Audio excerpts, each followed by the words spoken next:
Hello, everybody. We're back here with another episode of Desi Saw Live, and we have with us the beautiful ladies on our panel here again this week from the fan club, and they've named themselves this year by this week, by the way, and they call themselves Shaki Fan Team, and Shaki stands for Shaurya Anokhi, right? Shaurya Anokhi fan team, and they are here, the ladies representing the fan group at Shaurya or Anokhi Ki Kahani.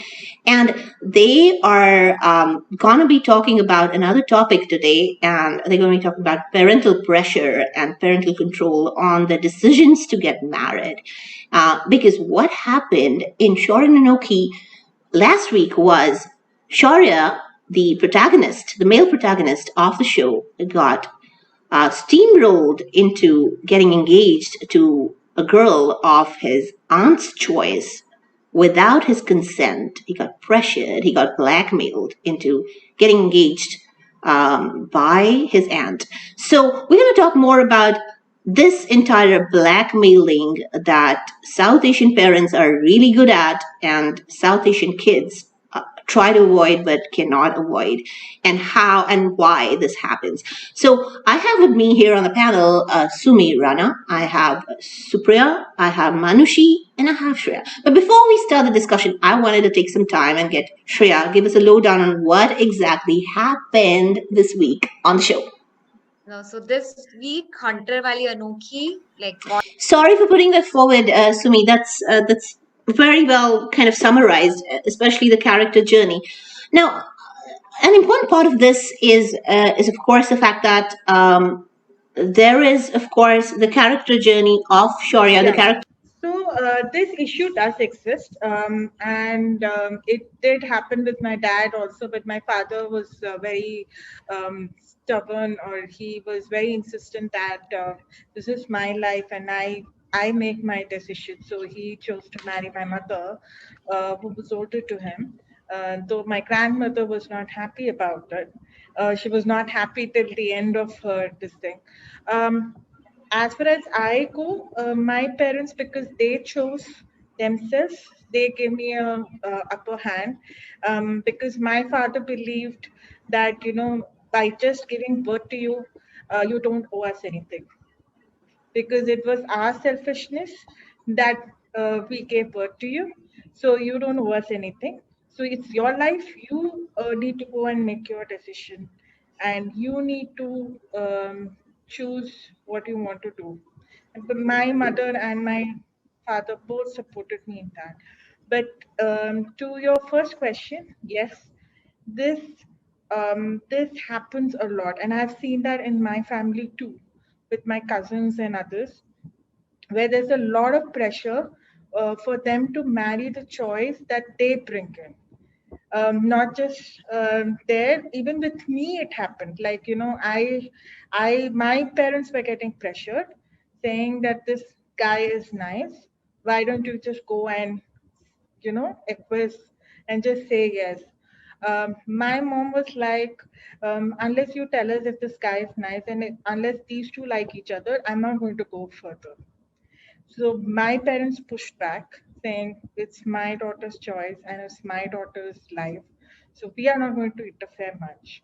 That was, but one of the main reasons which we feel, and which comes out very openly, is parents say, we gave life to you, we gave you education, we gave you everything that you are now. So you owe all your life to us. And that sense of gratitude is what makes some of them help us to control the decisions. They say that because you owe it to us, you do it. But then again, there is a balance here. Like there are parents who are going for arranged marriages. Like my uncle did go. And that's one of the reasons why he went for arranged marriages, is because he didn't find a girl. So my mother was very clear that you didn't find a girl on your own. Why don't we look for a girl? It's your choice ultimately. So it's not completely that arranged marriages are completely out of the choice. I mean, outside the choice, yes. There are two types, I would say, of arranged marriages. One is with the choice of the parents alone, and where the children's choice is not considered. I know many of my male colleagues have married only based on the parents' choice, and they have met their wives on the first night of their marriage. I know that those incidents. But there are the other set of arranged marriages also, where they have taken the full consent of the girls or the boys and taken their consent and said, you can go and meet them, meet each other, get to know each other, then only decide and see if it is, worth going here. So this is the current scenario. And I would leave it to you if you have any questions on it.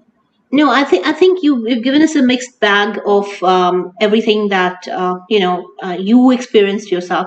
I want to move to Manushi. Manushi, give us your lowdown on, because you do come from obviously a Gujarati conservative Yes. family. Tell us more about how it is there.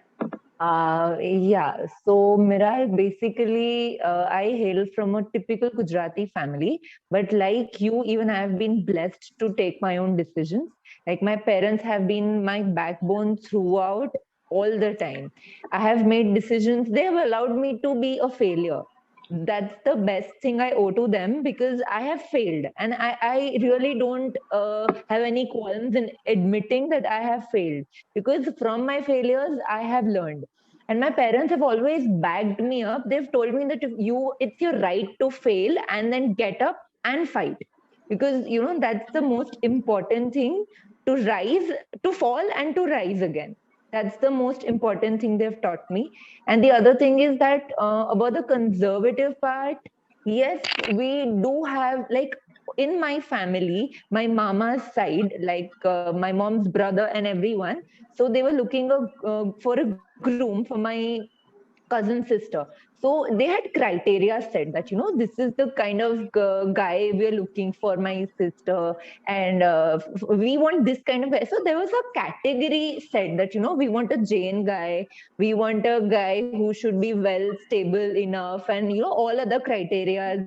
So that really alarms me to a point that how can you actually categorize and condemn a biodata sort of thing that this is the kind of guy you're looking for. Like there are things written like 6 feet tall, dark, handsome. I'm like, you're not talking about a product.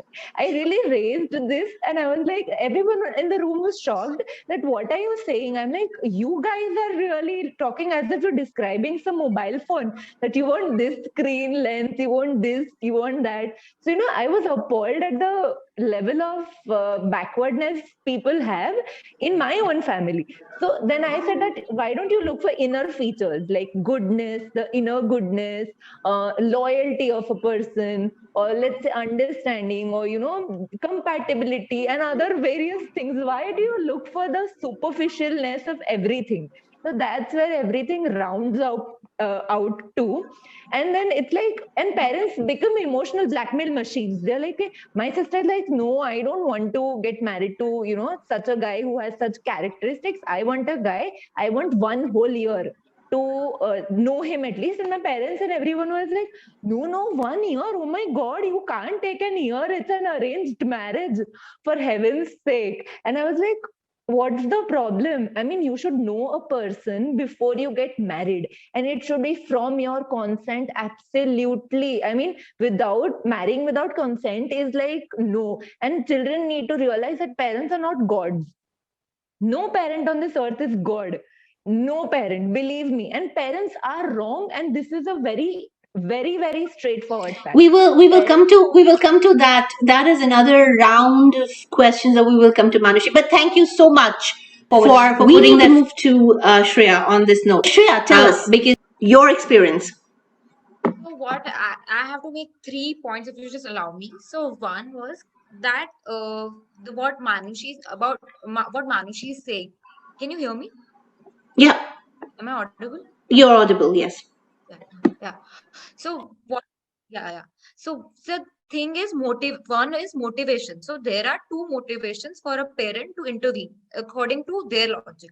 One is that they love you, that they don't want you to make those mistakes that they have went through, like their life experiences, but they don't know that you can't make someone else's decision based on your life experiences. One aspect of the problem is that they think they're coming from a place of love. The second motivation, which Supriya said, is that sorry, I think Sumi or Supriya might have said, is that it's a aspect of gratitude and debt, that they have given you life, so they are entitled to make decision on you. In Devi's case, is the second thing and not the first. So she doesn't love. It's not coming from a place of love. So that's why it's problematic for me. If see the one is first in first category, it falls like bubbly is doing what Devi is doing to Shaurya, the same thing bubbly is doing for Anokhi, but we are not hating bubbly so much as we are hating Devi. That's because what I think is the Indian family structure. So what happens in states and other countries is that kids move out of their parents' home when they're 18. So they're independent financially. They don't depend on their parents for money, or they don't live with them, right? In India, people live with their parents. So what happens is, okay, when another person is coming into your home, it's like everyone gets to decide what kind of a person he or she is. It can be. So I don't, so it's a practical thing according to some families, which I more or less, okay, I don't have a strong opinion that if their lesson process decision making process is wrong or right, but that's the motivation part that I'm talking about. The third thing is, there's no difference between a Ramesh Bhalla and a Devi Sabarwal for me, because both are equally toxic. One might leave a physical scar, the second is leaving an emotional scar. So both of them has issues with control, and they think they are always right, and you can't question them, which Devi has this paranoia, I would call it, that Astha will come back, she'll take Shaurya away. So because of that, it's coloring. I don't think at this point she's even listening to Tej. Tej is much smarter. So he also wants to control Shaurya's decisions, but he's doing it in a smart way. So he wanted to separate Shaurya and Anokhi. So he asked him to go to Patiala instead of emotionally blackmailing Shaurya like Devi does. So that's why I think Tej is playing smarter than Devi. And even Shan, I think he is also that character. So let's not talk about him. I don't want to give him that much importance, because Shan is failing on every aspect right now, even as father, even as husband. So, but because of that, so I think I made all of my points. I think if someone else wants to interject. Sumi, what do you want to say? Actually, I agree with Shreya. For Devi, if this was coming out of place of love or concern, it changes the whole perspective. She would actually sit down, have a chat with Shaurya, think about what he's saying, think about the repercussions. She would try to tell him why she thinks Shagun is better for him. If she thinks Shagun is better, but she would say in a logical manner. Here, it is all about the control, about holding that fort of power and manipulation that she has been holding for the last 30 odd years. And here, she is totally discarding every happiness of Shaurya. I mean, she is not bothered about it at all. She is only bothered about herself. So it is totally, there is nothing called love in this equation anywhere. It is not love, it is manipulation, it is um emotional violence, you can say. It's like she's attacking Shaurya on everything that is important to him. She's breaking his heart, and she's making him realize that he is not that important for her. Like all these years he believed that he is important to Devi. Even when in the last week's episode, when Devi asks, "Give me one promise. I will become better if you give me that promise." The first thought that Shaurya had was that she may be asking something for myself, like I should take care of myself, I should sleep on time, I should rest, I should not talk to strangers. He thought that she's asking something for himself. If he takes care of himself, she is going to get well soon. And she says, no, I want you to get engaged to Shagun. And he got the shock of his life because he thought she's thinking about him. And now she has attacked his heart and she has made him question his whole upbringing. I mean, he's definitely questioning that is this the same woman I held on to this, I made such an important figure in my life. I believed blindly that, I told Astha in front of her that, you are not my mother, she's my mother. And now everything is a question mark because if she does not care for me now, he had to literally fold his hands and beg. If your child is begging for his happiness, the mother has failed completely. I mean, you cannot be a mother if your child has to beg for his happiness. That is his right. That is your duty to give to your child. Not it's not his debt on you. And My question is, why does a child even need to ask from a he mother? A child is not, he's 30, he's an adult. The child doesn't have to ask at that age. The child is able to take these decisions without asking because, the concept of individuality in Indian society needs to exist. In South Asian societies, needs to exist. The child is not an extension of the people around him. The person is an individual first. He is the person, he or she is an individual in their own right. They have their own likes and dislikes. It's like, uh, and personal likes and dislikes do not fall under the ambit of reason. You like a certain vegetable, you don't like a certain vegetable. You like a certain person, you don't like a certain person. You like a certain color, don't like a certain color. You have personal likes and dislikes. If you're not supposed to give reasoning for that, or answerable, you're not answerable for anybody for that. How are you answerable for other things? You are an individual in your own right because of all those likes and dislikes. Then why are you answerable for other things? So the entire concept of a person, a personality separate from your parents, why doesn't it exist in our families? Why don't we respect a person? Why don't we respect our children as individuals? I think in this case, she does not even ask him about his reasoning of why does he wants to get married to Anokhi. She is not bothered about it. See, his individuality does not matter to her because he is a trophy. He is not a person. Shaurya is not a person. He's a He's a toy. trophy. He's a toy she snatched from Yes, somebody else.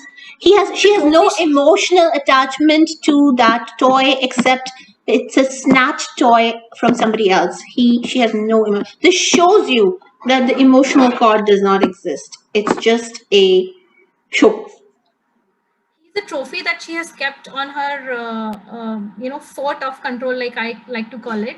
And she just gloats that, see, this is my trophy, this is what I have done, and I will not let that trophy fall into another hand.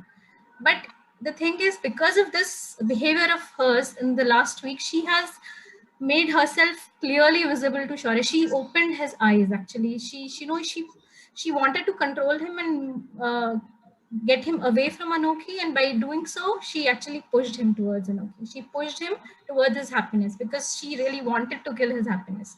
So in a way, it is a very like wrong judgment on her part. For a lady who's so shrewd and manipulative, she completely lost the track here. She did not judge it well at all, considering she says she understands Shaurya so well. Here she She does not, completely because failed. had she understood Shaurya, she would not have made this move at all. She did not understand. Exactly. She did not understand another human being. She's not able to read Shagun. She's not able to read people around her. She is a very bad read. She's a self-centered person. She's manipulative. That's what she is. She reads situations well, but she doesn't read people well. Because of her failure to read people well, her plans normally fail, which is what's been happening. If you see her track record, all her plans are failing. But having said that, let me move on to Manushi. Individuality of children in Indian families. Why are children of Indian families not treated as individuals? Mostly, Miral, because they are always told that you are a kid. They are never allowed to explore and get out of that shell of protection that parents have. Sometimes that shell becomes the suffocating chamber for children, because it's like absolutely that, okay, fine, we need our parents and at all point in our lives, every time we need our parents. But parents need to realize that when that care becomes suffocation, there's a thin line of difference between care and suffocation that parents often breach. They don't realize that they're overdoing themselves by doing certain things, like telling your child that please go to bed at 12 is okay, but then standing at the top of his head for like 2 hours and slamming the same thing again and again, that becomes the suffocation over here. And I think for Shaurya, he has always regarded Devi as a mother figure, but in the last week we saw that how he saw her true colors. Like he saw through that crooked side of Devi, that she really doesn't care about his happiness at all. She just wants a remote control to control Shaurya. And I think Shaurya really realized that what was a curse, that engagement was a curse, definitely. But Shaurya broke off the shackles that he had surrounded himself with, all the layers of care and protection that Devi had. Shaurya broke that off. And I think parents need to realize that as individuals, we do exist. It's not that you are always right and you don't have the control to, actually change. We are not remote controls for you that you press channel 1 and then we are going to marry, you press channel 2 and then we are going to do any other thing that you want. So parents need to realize that. Thanks, Manushi. Shreya. So what I think was, actually, I'll be the first to admit that I first initially thought that Devi actually loved Shaurya, and this has been my consistent opinion on everything. That in the end, I think she does love Shaurya and she cares for Shaurya, and it's not just a control. But this week has made me question that judgment of myself, only for one simple reason. If they had shown that she was facing a conflict, or if she had some remorse of trying to force him, I still would have like some sliver that she is still caring about him. So when he went missing, she was like, no, I won't force him to do anything.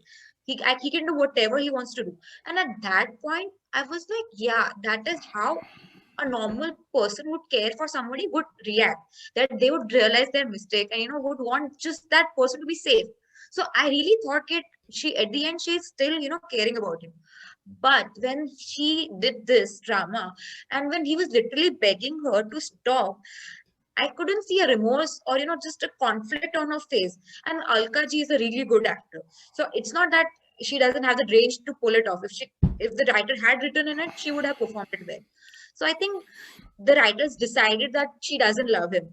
It's just the control thing. So I was initially, I'll admit, I thought she loves him, but I think now she's making me question that judgment of mine.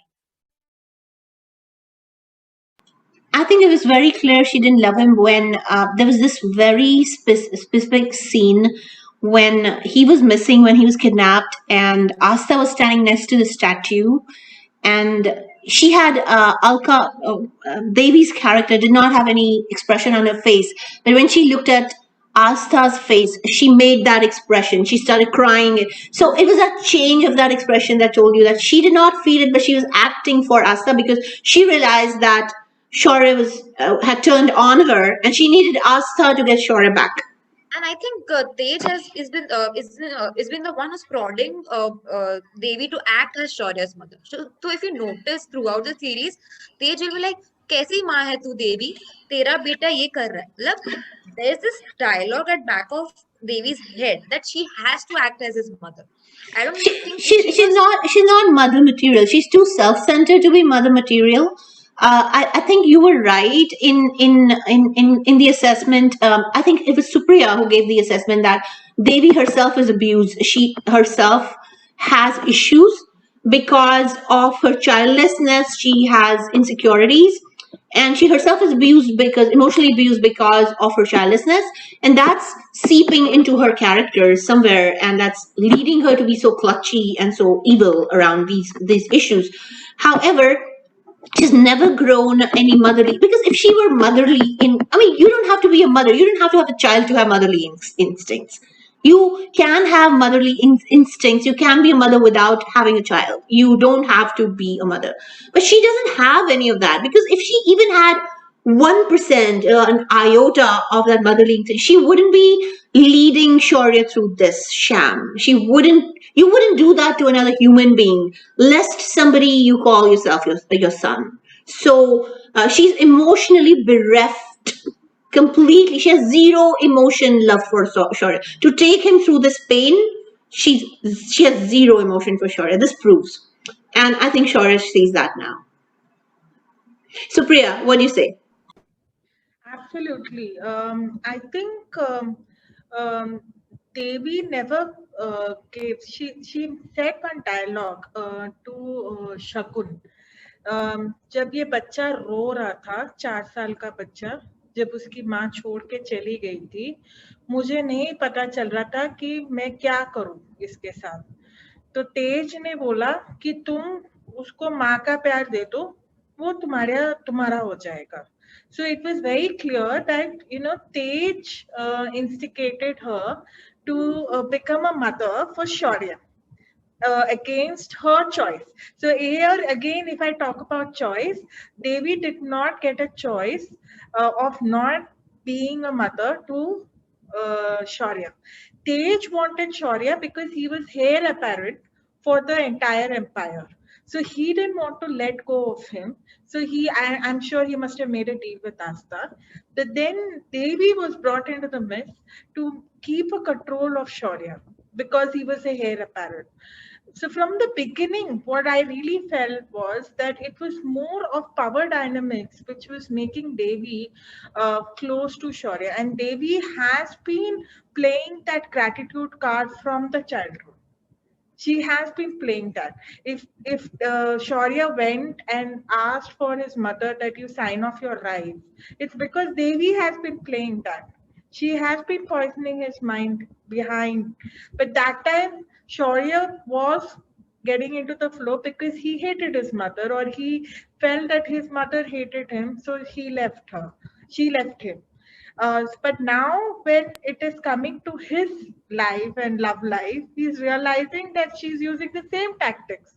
So that is making him open his eyes now and realize that she is not really caring for him, and she wants to control him, but he's still in debt for her. So when it comes to choosing between her life and his love life, he chose her life and he chose time.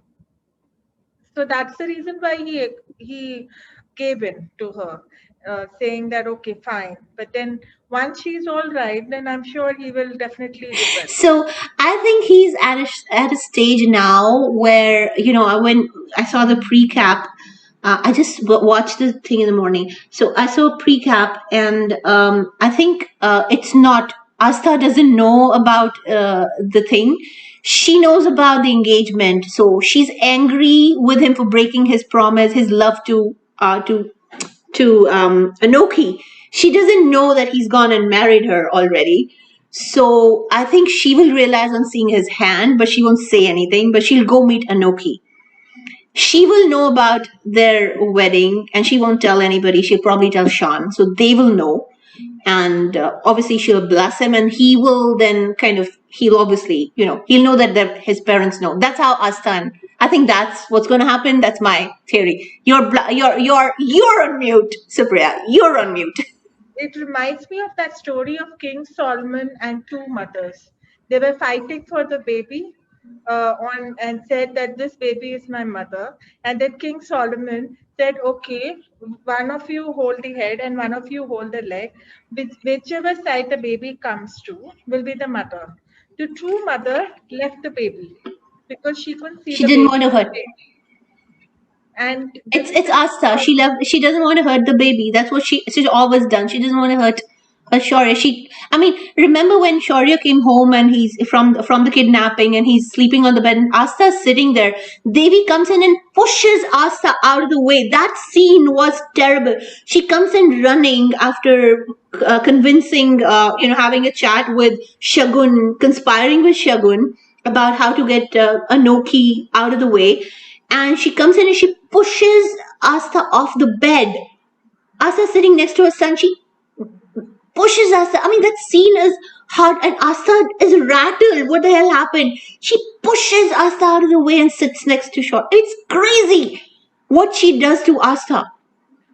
Scary stuff, always.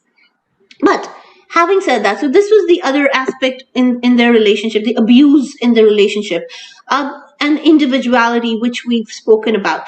What is the solution for this? How do we educate? And of course, this is important aspect of which Scott can also speak to, because American families don't see this a lot. They do treat the children as individuals, and more so. And again, as lucky not to have that issues within my upbringing at all. But yeah, in South Asian upbringing, in Indian upbringing especially, that blackmail is a very important part of upbringing. तू ये नहीं करेगा तो मैं मर जाऊंगी, तेरे को मेरी कसम है. What the hell is तेरे को मेरी कसम है? What the hell is तेरे को मेरे मरने की कसम है? Why does it come to death? Don't eat your food and I will die. What the hell is that? Where does all this crap come to our mothers and grandmothers and shit from? This is highly abusive. This is emotional abuse. You don't eat your food, I'm gonna die. Where does this crap come from to our families? We're gonna start with Sumi. Sumi, where is this? And then how is it that they're right about things all the time? Who gave them the right to be right? Well, I think again it is a lot of socio-economic dynamics that come into picture here. Like a lot of urban pockets of society today, we are making progress in this. Like a lot of households you will find where parents treat their children as individuals. They do not put pressure on them. Like if you take example of like all the people present in this panel, I also have been lucky enough to have parents who have always supported my decision and said, you make your decisions yourself. We are not But going to put pressure on you. nobody in your family has ever told you तू ये नहीं, तेरे को मेरे मरने की कसम है, तू ये कर. Always. I have never heard the dialogue from anybody in my family, not just my parents, not even my grandparents. I have only heard that dialogue. Frankly speaking, never heard it outside. I have heard it. Let me just So I was saying a lot of it depends on the socioeconomic pockets also of the society. So like we are moving towards that growth finally in a lot of areas where there is a lot of education, there is a lot of freedom, there is a lot of financial freedom, there is less societal pressure, and also one important rule, joint families sometimes also create these kind of troubles. Like we have been this is how in Indian societal structure has been. We have been living together in society, in joint families, and communities as a family. So we take decisions together. We give our suggestions together, advices together, and sometimes a lot of influences happen. Like even if suppose I have been lucky enough that my parents have never put any kind of pressure on me. All the choices have been mine to do whatever. If the career that I've chosen, the marriage I have chosen, it has been my decision always, and they have always been there to support me. If I fall, they're going to have my back, but they're not going to push me to make a certain decision. Uh, so in that ways, one aspect is if the joint families sometimes put pressure on parents, even if the parents don't want you to do certain things, there are a lot of outside voices that put pressure. Okay, the relatives. This happened to my neighbor's daughter. She did this. Why are you making your daughter do that? So that also sometimes create influences, and parents get scared because the protectiveness kicks in, and they don't know where to draw that line.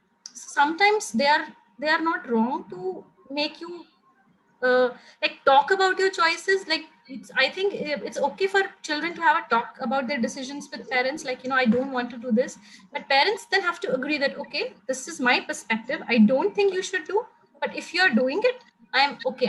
I'm with you. So then you are taking the advice of your parents, you're taking their knowledge into consideration, but you are your own individual. So I think education, strength of the parents like emotional strength, that they don't buckle under the pressure of the society, and financial independence, financial freedom. Because a lot of times there is this concept of marriages to have financial gains also happens, in real life. People, it's like a you marry into this family, we will gain this business relationship, we'll take this business relationship forward. So a lot of things decide these small decisions. So I think the right path has been implementing for some time now. A lot of people are making their change, but of course it's not that easy for many parts of the society still. I I get think that totally. I mean, I completely understand the socio-economic dynamic here. Manushi, what do you say about that? Why, this entire aspect of um, तेरे को मेरी कसम है, नहीं तो मैं मर जाऊंगी, and this entire concept of blackmailing by the parents for you to get you to do things, and we're running out of time, so let's keep it short and sweet. Yeah. So I personally have experienced this. So I had my fiance and I were dating since 5 years, and his family is like a very they have that concept that हमें तो ऐसी बहू चाहिए. Like my mother-in-law, she had this thing that हमें तो हमारे बेटे के लिए हीरे जैसी बहू चाहिए, ये चाहिए, वो चाहिए, and he's the only son. So we didn't tell our families about our relationship. They got to know, and then they were like, they didn't actually hear him. He had to rebel. They didn't hear him. They suppressed his voices that, no, this is not the girl of our caste. This is not the girl of our choice. She does not match our standard. That's what happened. So it's like a real Devi Shagun situation. Sorry, It's like Devi. a Bollywood movie, right? Like a Bollywood movie. It's like as if Devi was actually my mother-in-law, and she actually did things like ke zabardasti shadi karana also was included in that. Rishtas were coming for him, saying ke he doesn't know, he's a child, he doesn't know how to make decisions. हम ही decision ले लेते. So his grandmother and everyone else was like they called a meeting of people, of all relatives of his community and caste, and everyone was like oh my god इसने ऐसा किया, oh my god इसने वैसा किया, and then everybody, they actually got rishtas for him, and they were asking him to get married. वो हमारे में it's like god दाना. So you just do tilak and you accept each other. तो ये भी करने वाले थे, and Jainish had to walk off from middle of that thing. So you can imagine he was not told. He was not told that आज इसका रोका होने वाला है. He was just like कि कुर्ता पहन के आजा नीचे. He was not even informed. So it's as bad as it can get. And then his mother called me, and then she was like, stay away from my son. Otherwise I am going to destroy your career, and I will make sure that you never reach my son. I'll send him to USA, and you are not right for my son, and stay away, and certain things. And we literally did everything possible to convince his family that please just see me once, as not just like that you want an ideal suitor for your son, that ऐसी हीरे जैसी बहू चाहिए, अमीर बहू ऐसी होनी चाहिए, ये होनी चाहिए, वो होनी चाहिए. Just leave that crap and look at me once.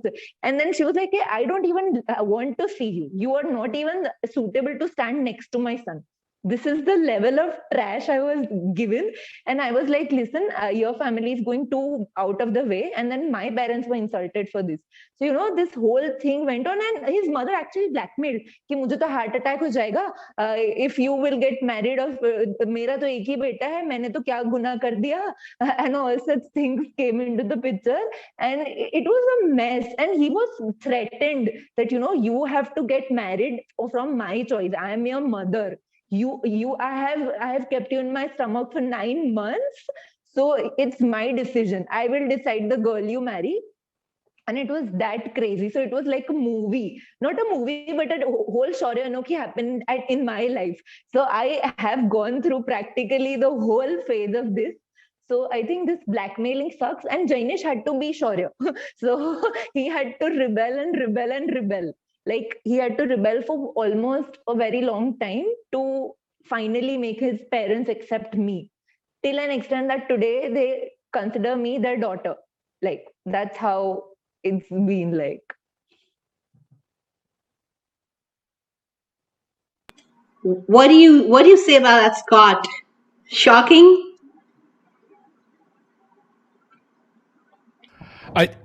It certainly is surprising. Yes, I mean, look, when it comes to marriage, the funny thing is, we were just watching a couple get married, and they were doing a live stream of their wedding today. So we were just watching it. So my head is thinking of like the happy times of marriage and all that, but Manusha, you brought it back to reality with dealing with in-laws and just.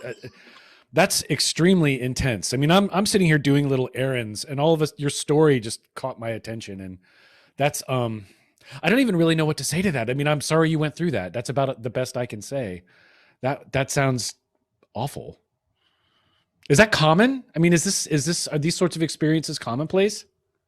No, not really. For a lot of people in the different socioeconomic, um, you know, parts of India, yes, definitely, but not in a lot of educated, middle class educated people have kind of moved on. They do give the children a lot more choice, Okay. but we haven't moved on from this family blackmail stuff. We really need to do something about individuality of children, which is also a big deal here in America. I see a lot of kids get kids in America, especially, I think Shreya can speak a lot about that too. Indian kids have to study a lot. They come with a lot of pressure of their parents to perform like their parents did, and it is a cycle, right, Shreya? Yeah, I think so. And I think that when it comes to restrictions, they become more adaptive to the environment you're in. So, for example, my parents wouldn't necessarily be like, oh, you can't, like they wouldn't go through this whole emotional blackmail, but they'll be like, just think about your future. Like, we worked so hard to bring you here and we worked so hard to give you this education. Do you really want to throw it away on a man who flips, spends his day flipping burgers at McDonald's? Like, if that's your cup of tea, I guess. Even if the person could be perfectly fine, there's just like a different level of blackmail that you go through, and it's not very inherent because they're not like, I'm going to die if you do this, like I'm going to die from a heart attack, which Manushi's like in-laws clearly were a little bit more extreme about it, but they'll be like, think about your future, like you work so hard, don't you want a person who's of equal talent, like don't you want a person who can match your. And that is a level of blackmail. You just don't notice it because it's not as outright or as apparent when it comes to like being harmful.